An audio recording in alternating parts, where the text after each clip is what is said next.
After the department dinner, Helen from HR dropped a payment request in the group chat. I wasn't feeling well, so I skipped the department dinner last night. The moment I got to the office this morning, I saw the message from Helen in the group chat. Last night's dinner came out to $850. Please send me $45 each. Helen was in charge of HR for our department, and rumor had it her husband was a company shareholder. Naturally, no one dared to cross her.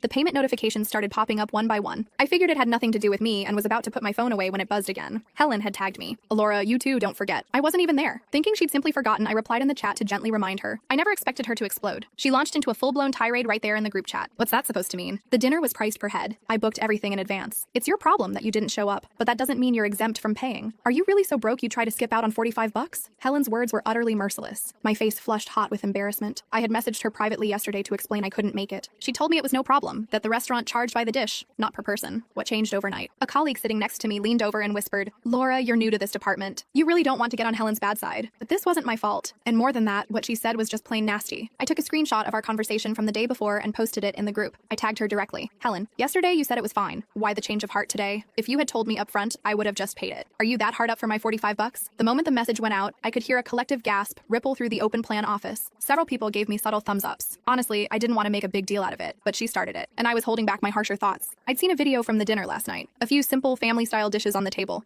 Not even a single bottle of wine. How on earth did that cost over $800? The chat went silent. I ignored it, tossed my phone aside, and focused on my work. I wasn't worried about getting fired for pissing her off. I expected Helen to stomp over to my desk any minute. But it wasn't until the lunch break that she finally appeared. Stilettos clicking, designer bag swinging, her face a mask of fury. Who do you think you are? She hissed. When did I ever say you didn't have to pay? Who knows if that screenshot is photoshopped? And even if I did say it, it was only because I felt sorry for the new girl. Now the entire department has paid except for you. What makes you so special? You think you're better than everyone else? Looking at her perfectly made-up face and designer outfit, I realized something. No wonder it was so quiet this morning. She hadn't even been in the office yet. Her outburst startled everyone from their lunch break. They saw who it was and immediately went back to staring at their screens, fuming but silent. A few shot me resentful glances. Seeing that I wasn't responding, Helen assumed I was scared. She planted her hands on her hips, looming over me. Pay me the dinner fee right now, and then you will apologize to me in front of the entire department. Otherwise, I'll make sure your life in this office is a living hell. It was a blatant threat. A fresh-faced rookie might have buckled immediately. But I wasn't a rookie. I'd been with this company for 10 years. Most of my old colleagues had either been laid off or transferred. As a long-term employee with a permanent contract and a documented workplace injury on my record,